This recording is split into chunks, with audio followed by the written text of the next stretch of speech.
आज मैं आपके लिए लाया हूं एक अनोखी और जबरदस्त सक्सेस इक्वेशन जो मैंने गौतम बुद्ध के जीवन से ली है। यह पूरा वीडियो आप बहुत ध्यान से देखिएगा और अपनी नोटबुक साथ में रखिएगा ताकि इंपॉर्टेंट पॉइंट्स आप नोट कर लें, उसे अच्छी तरह समझ लें और सफलता पाने के लिए उसे यूज करें। हेलो फ्रेंड्स, अपने चैनल में मैं आपका स्वागत करता हूं। तो चलिए शुरू करते हैं। प्राचीन भारत में 6th सेंचुरी बीसी में कपिलवस्तु के राजकुमार सिद्धार्थ ने 29 वर्ष की आयु में सत्य की खोज में जाने के लिए अपना भव्य राजमहल छोड़ दिया, त्याग दिया। सब कुछ छोड़ छाड़ के वहां से निकल पड़े। आराम, वैभव और भोग विलास से भरा जीवन छोड़कर कांटों भरा, कष्टों भरा जीवन अपना लिया। लोगों को दुखों और कष्टों से मुक्त कराना अपने जीवन का लक्ष्य, अपना मिशन बना लिया। राजमहल से निकलकर सिद्धार्थ एक तपस्वी का जीवन, कठिन जीवन जीने लगे। साधु संतों से अध्यात्म के बारे में सीखने लगे, समझने लगे, सूक्ष्म ध्यान लगाने लगे, घंटों मेडिटेशन करने लगे। लेकिन उन्हें अपने प्रश्नों के उत्तर नहीं मिल रहे थे। उनका अंतर्मन तड़प रहा था, व्याकुल हो रहा था जीवन के सत्य को जानने के लिए, मगर उन्हें सफलता नहीं मिल रही थी। उन्होंने अपना संघर्ष और कड़ा कर दिया और दर्दनाक कष्टों से गुजरने लगे। यहां तक कि खाना भी छोड़ दिया, जल भी त्याग दिया और मृत्यु के समीप पहुंच गए। जरा सोच के देखिए कि ऐसा राजकुमार जिसने अपने भव्य राजमहल के बाहर की दुनिया कभी देखी न थी, जिसने अपने 29 वर्षों तक का जीवन सिर्फ अपने राजमहल के सुखों और विलासिता में बिताया था, उसके लिए ये भीषण कष्टों भरा जीवन कैसा रहा होगा। उन्होंने स्वयं ही ये गरीबी, कठिनाइयों और पीड़ाओं भरा जीवन अपने लिए चुना था। किस लिए? सिर्फ एक कारण था, अपने जीवन का मिशन पूरा करने के लिए, अपना लक्ष्य प्राप्त करने के लिए। लेकिन अभी भी वो चेतना का वो स्तर छू नहीं पा रहे थे जो वो चाहते थे। उनको महसूस हुआ कि शायद अभी भी उनकी कोशिशों में कुछ कमी है। उन्होंने अपने प्रयास और कठोर कर दिए, कुछ अलग करने की कोशिश करने लगे अपने लक्ष्य तक पहुंचने के लिए। फिर एक दिन सिद्धार्थ एक पेड़ के नीचे बैठ गए और ध्यान लगा लिया। ये प्रण कर लिया कि चाहे कुछ भी हो जाए, जब तक उन्हें सत्य की प्राप्ति नहीं हो जाती वो वहां से हिलेंगे नहीं। उन्होंने 49 दिनों तक बिना कुछ खाए पिए एक ही जगह पर बैठे हुए कठोर तप किया। अंततः उन्हें सत्य की प्राप्ति हुई, बुद्ध प्रकट हुए। सिद्धार्थ ने अपना लक्ष्य पा लिया था, अपना मिशन पूरा कर लिया था। गौतम बुद्ध के जीवन की इस कहानी से जो हमें सीखना चाहिए वो ये है कि अगर आपने अपनी लाइफ का कोई गोल सेट किया है, लक्ष्य निर्धारित किया है, मिशन बनाया है, तो उसे पूरा करना ही है, चाहे कुछ भी हो जाए, चाहे कितनी भी कठिनाइयां आ जाएं, जैसा भी वक्त हो, कितनी ही विपदाओं का सामना क्यों ना करना पड़े, उसे तो पाना ही है, नहीं तो जीवन अधूरा है। हमेशा याद रखिए कि जितना बड़ा लक्ष्य उतना ही मुश्किल है उसको पाना, उतना ही कड़ा संघर्ष होगा उसको पाने के लिए। छोटा मोटा लक्ष्य क्या रखना ही है तो कोई बड़ा लक्ष्य रखो, चैलेंजिंग गोल रखो, जिसको पाने में, अचीव करने में आपको मजा आए, संतुष्टि मिले। इसमें ही है जिंदगी जीने का असली मजा। लक्ष्यहीन जीवन साधारण है, नीरस है, कुछ भी नहीं है उसमें। ऐसा जीवन व्यर्थ है, बेकार है, दिशाहीन है। आगे बढ़ने से पहले इस वीडियो को थम्स अप जरूर दीजिए और मेरे चैनल को सब्सक्राइब जरूर कीजिए ताकि मैं आपका मार्गदर्शन करता रहूं। सुखी और संपन्न जीवन जीने के लिए आपको मैं प्रेरित करता ही रहूं। तो दोस्तों, गौतम बुद्ध के जीवन से जो इक्वेशन मैंने निकाली है वो है 3C = C। 3C में पहला C है कन्विक्शन, यानी कि दृढ़ विश्वास। जब आप सोच समझकर, नाप तोलकर कोई निर्णय लेते हैं तो उस निर्णय पर, उस डिसीजन पर आपको दृढ़ विश्वास होना चाहिए, पूरा भरोसा होना चाहिए।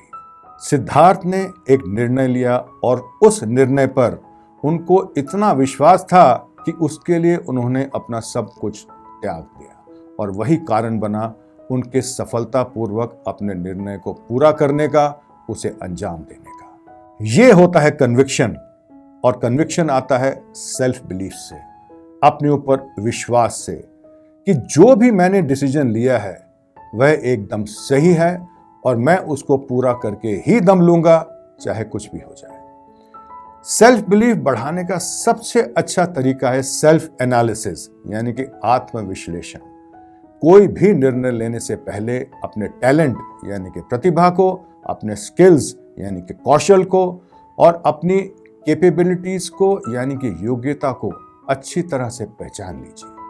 सच्चाई से परखिए कि जो काम आप करने जा रहे हैं उसको पूरा करने के लिए आप में वो क्षमता है या नहीं।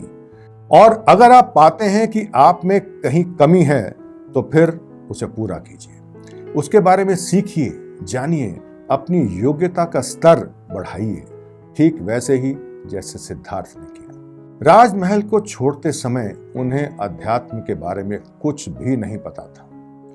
उन्हें तो सिर्फ ये पता था कि उन्होंने जो निर्णय लिया है, जो ठान लिया है, उन्हें उसे पूरा करना है, चाहे कुछ भी हो जाए। इसलिए उन्होंने साधु संतों से शिक्षा ली, अध्यात्म के बारे में जाना, समझा और अपने आप को उस लेवल पर लेकर गए और अपना मिशन पूरा किया। इसीलिए अगर आप अपने आप को कहीं कम पाते हैं तो निराश होने की जरूरत नहीं है। अपने ऊपर काम करने की जरूरत है, अपनी प्रतिभा को निखारने की जरूरत है। दूसरा सी है कमिटमेंट, यानी कि प्रतिबद्धता। वो वायदा, वो प्रॉमिस जो आप अपने आप से करते हैं कि जो निर्णय मैंने लिया है या जो लक्ष्य मैंने अपने लिए निर्धारित किया है, मैं उसको पाकर ही रहूंगा, चाहे कुछ भी हो जाए। सिद्धार्थ ने अपनी हर विफलता के बाद, अपने हर फेलियर के बाद अपनी कोशिशें और भी बढ़ा दी, अपनी तपस्या और कड़ी कर दी। ये होता है कमिटमेंट। कष्ट, संघर्ष, कठिनाइयां कुछ भी उनको रोक नहीं पाए। कमिटमेंट का जो सोर्स है, स्रोत है, वो है आपकी इच्छा शक्ति। जितनी प्रबल इच्छा शक्ति होगी उतना ही मजबूत होगा आपका कमिटमेंट। अपनी इच्छा शक्ति बढ़ाने का सबसे अच्छा तरीका है कि कोई मुश्किल काम करिए जो आपको लगता है कि शायद आप नहीं कर सकते। छोटे काम से शुरू करिए। जैसे आपको लगता है आप सुबह जल्दी नहीं उठ सकते, तो सबसे पहले अपने मन में सुबह जल्दी उठने की इच्छा मजबूत करिए और फिर रोज जल्दी उठिए। शुरू में मुश्किल होगी, लेकिन जब आप उसमें सफल होंगे तो आपका आत्मविश्वास बढ़ेगा और फिर और ज्यादा मुश्किल काम करिए।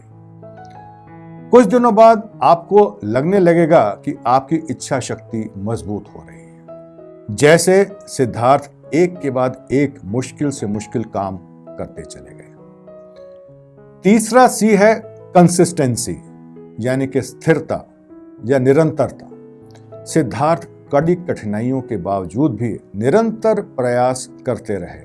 उन्हें रोका कभी भी नहीं, बल्कि हर मुश्किल के बाद अपनी कोशिशें और बढ़ाते रहे। ये होती है कंसिस्टेंसी। वो चाहते तो कभी भी अपने राजमहल वापस जा सकते थे, लेकिन जाना तो दूर, उन्होंने इस बारे में कभी सोचा तक नहीं। कंसिस्टेंसी आपके अंदर की वो शक्ति है, पावर है, वो क्षमता है, वो प्रेरणा है जो आपको हर स्थिति में, हर परिस्थिति में लगातार अपने लक्ष्य पर काम करने के लिए प्रेरित करती है, जब तक आप उसे पा नहीं लेते। और इसके लिए सबसे जरूरी है आपका अपने काम, अपने लक्ष्य के प्रति जुनून, जोश, उत्साह, उसमें असीम प्रेम, तो आती है कंसिस्टेंसी। सिद्धार्थ को सत्य की खोज कर लेने का जुनून था और उन्होंने उसे पाकर ही दम लिया। वो कोशिश पर कोशिश करते चले गए। सिद्धार्थ ने किसी की परवाह नहीं की, न खाने पीने की, न लोगों की, न हालात की। बस एक ही विचार मन में रखा कि मुझे सत्य पाना है। ये होता है पैशन, जुनून, जिससे आप निरंतर कोशिशें करते चले जाते हैं और उससे बनती है कंसिस्टेंसी। अब मैं आता हूं इक्वेशन के चौथे सी पर, और वो है क्रिएशन। जब आप तीनों सी को मिला देंगे, यानी कि conviction plus commitment plus consistency, तो उससे एक चौथा सी बनेगा जो है क्रिएशन, यानी कि सृजन, रचना। जो भी आपने अपना लक्ष्य रखा है वो क्रिएट हो जाएगा, वजूद में आ जाएगा, या यूं कहें कि सत्य में बदल जाएगा, हकीकत बन जाएगा। सीधे सादे शब्दों में आप अपने लक्ष्य को पाने में सफल हो जाएंगे, जैसे सिद्धार्थ हुए थे। तो दोस्तों, ये इक्वेशन हमेशा याद रखिए, अपने पास लिख कर रख लीजिए। 3C = C, यानी कि conviction plus commitment plus consistency = creation. मैं आपको विश्वास दिलाता हूं, गारंटी देता हूं कि अगर आप इस इक्वेशन को फॉलो कर लेंगे तो आप अपने प्रयासों में अपने लक्ष्य को पाने में अवश्य सफल होंगे और आपके सारे सपने साकार हो जाएंगे। आशा है आपको मेरा ये वीडियो जरूर पसंद आया होगा। इसे शेयर अवश्य करिए और अपने प्रश्न और विचार नीचे कमेंट्स बॉक्स में जरूर लिखिए, मैं उनका उत्तर जरूर दूंगा। वीडियो देखने के लिए आपका बहुत बहुत धन्यवाद। जय श्री राम।